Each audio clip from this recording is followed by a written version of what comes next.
ફરીથી સ્વાગત છે એક નવા વ્લોગમાં। આગળના વિડીયોમાં આપણે નીમચ માતાના દર્શન કર્યા અને આપણે હમણાં આવી ગયા છીએ સજ્જનગઢ પેલેસ। તો આપણે અહીંયાથી ટિકિટ લઈ લીધી છે। અહીંયા તમારે જો પોતાની ગાડી લઈને ઉપર જવું હોય તો 300 રૂપિયા છે, બાકી તમે ઇકોમાં જવા માંગતા હોય તો 100 રૂપિયા ટિકિટ રહેશે।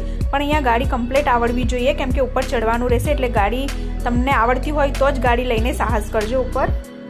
કેમ કે જ્યારે અમે ટિકિટ લેવા ગયા ત્યારે અમને એ જ પૂછ્યું હતું કે તમને ગાડી કમ્પ્લીટ આવડે છે, કેમ કે ઉપર ચઢાણ અને વળાંક ખૂબ છે। અને જો તમે તમારી ગાડી લઈને ના જવા માંગતો હોય તો નીચે ઇકોની પણ સુવિધા છે, જ્યાં પર પર્સન 100 રૂપિયા લેશે। આ 300 રૂપિયા એટલા માટે કેમ કે આપણે ઉપર ગાડી લઈ જઈએ ને ઉપર પાર્કિંગ ચાર્જ પણ અંદર આવી ગયો।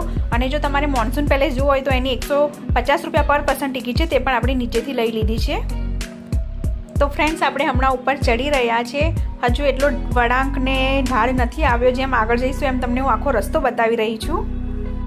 સજ્જનગઢ પેલેસની હિસ્ટ્રીની વાત કરીએ તો આ મહેલનું નિર્માણ મેવાડ રાજવંશના મહારાણા સજ્જનસિંહે 1884માં કરાવ્યું હતું અને બાદમાં તેમના ઉત્તરાધિકાર મહારાણા ફતેહસિંહે તેને પૂર્ણ કર્યું હતું અને મોન્સૂન પેલેસ તરીકે પણ ઓળખવામાં આવે છે।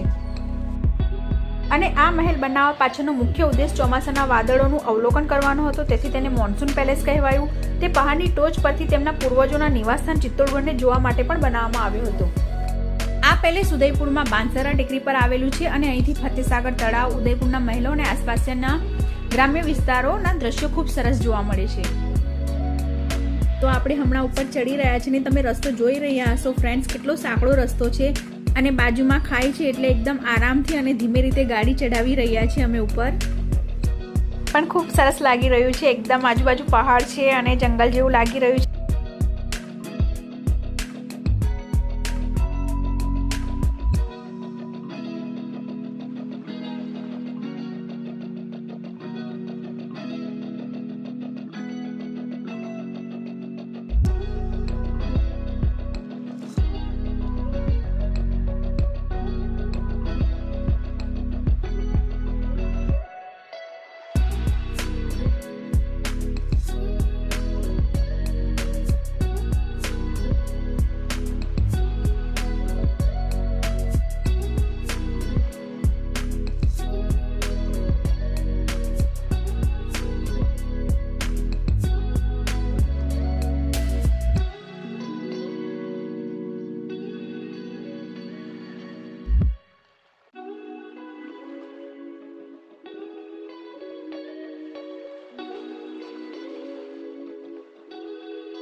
તો આપણે હમણાં ઉપર આવી ગયા છીએ અને આની ઊંચાઈ આશરે 3100 ફીટ ઉપર છે પેલેસ। હવે મોન્સૂન તરફ જઈ રહ્યા છે અને અહીંયા વાંદરાઓ ઘણા છે, એટલે તમે કંઈ ખાવાની વસ્તુ લઈને આવો તો સાચવજો।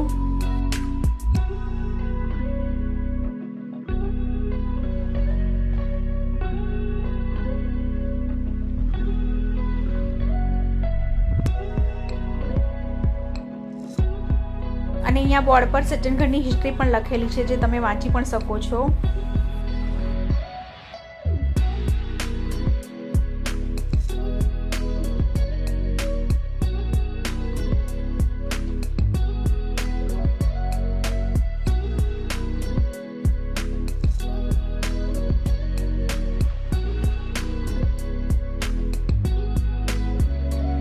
અહીંયા ઉપર પણ રેસ્ટોરન્ટ છે, જ્યાં તમને નાસ્તો કરવો હોય તો મળી જશે। અને આ સજ્જનગઢ પેલેસ છે, તો ચાલો આપણે પેલેસની અંદર જઈશું અને અહીંયાથી તમને નીચેનો નજારો બતાવી રહી છું। આખી ઉદયપુર સિટી દેખાઈ રહી છે। હમણાં બપોરના છે એટલે પબ્લિક થોડી ઓછી છે, બાકી અહીંયા 5 થી 6:30 ની અંદર ઘણી પબ્લિક આવે છે। અહીંયાથી સૂર્યાસ્ત ખૂબ સુંદર દેખાય છે। તો આ પેલેસનો મેઇન એન્ટ્રી ગેટ છે, તો ચલો હવે પેલેસની અંદર જઈશું। આ પેલેસની સ્થાપત્યની વાત કરીએ તો મહેલમાં આરસપહાણના સ્તંભો, ગુંબજો અને સુંદર ઝરૂખાઓ છે।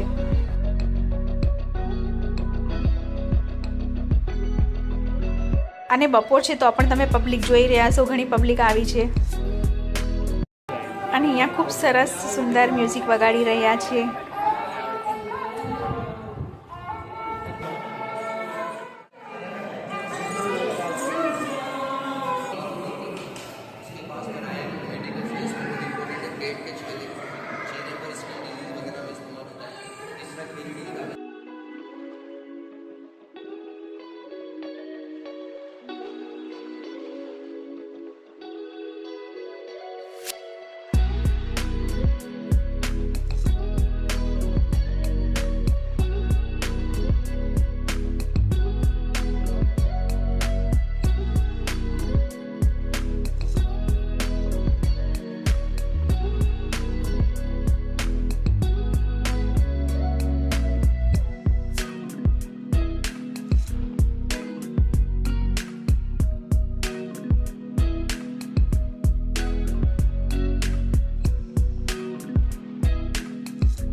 હમણાંની સ્થિતિની વાત કરીએ તો મેવાડ રાજવી પરિવારની માલિકીનો આ કિલ્લો હવે રાજસ્થાનના સરકારના વન વિભાગ દ્વારા સંચાલિત છે અને પ્રવાસીઓ માટે ખુલ્લો મૂકેલો છે.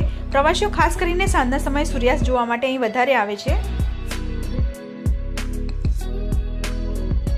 અને અહીંયાથી તમે જોઈ રહ્યા છો આખી ઉદયપુર સિટી દેખાઈ રહી છે. બહુ જ સરસ લાગી રહ્યું છે. તો સાંજના સમયે કેટલું સરસ લાગતું હશે. હમણાં બપોર છે તો પણ.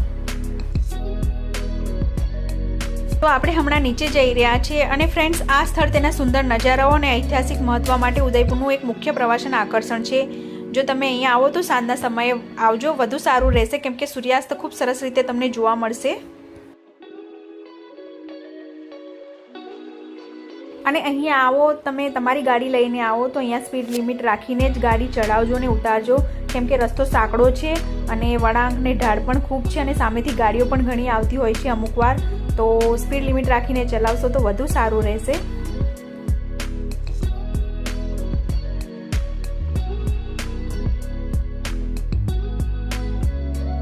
ખૂબ મજા આવી ગઈ. એક રીતનું ટ્રેકિંગ જ થઈ ગયું અને બહારનો નજારો પણ ખૂબ અદ્ભુત છે. તમે જોઈ રહ્યા હશો.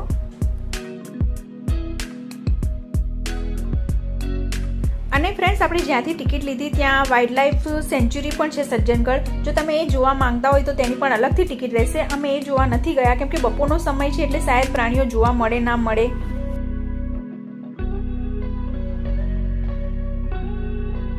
આજના વિડીયોમાં આપણે મોન્સૂન પેલેસ એટલે કે સજ્જનગઢ પેલેસ જોયો અને તેનો ઇતિહાસ પણ જાણ્યો.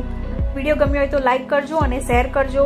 આપણે 2 દિવસથી ઉદયપુરના બેસ્ટ પ્લેસીસ વિઝિટ કરી રહ્યા છીએ.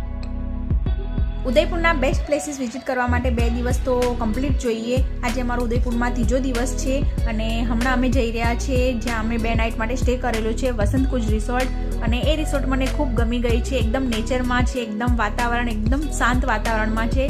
તો મેં વિચાર્યું કે ચલો તેના પર પણ મેં વિડીયો બનાવીને તમને જણાવી દઉં. એ રિસોર્ટમાં તમારે પણ રોકાવું હોય તો તમે સ્ટે કરી શકો છો. આપણે મળીશું વસંતકુંજ રિસોર્ટમાં. વસંતકુંજ રિસોર્ટને હું એક્સપ્લોર કરવાની છું. તો વિડીયો જોવા માટે ચેનલને સબસ્ક્રાઇબ જરૂર કરી લેજો. નેક્સ્ટ વિડીયોમાં ફરીથી મળીશું. આવજો, બાય બાય, ટેક કેર.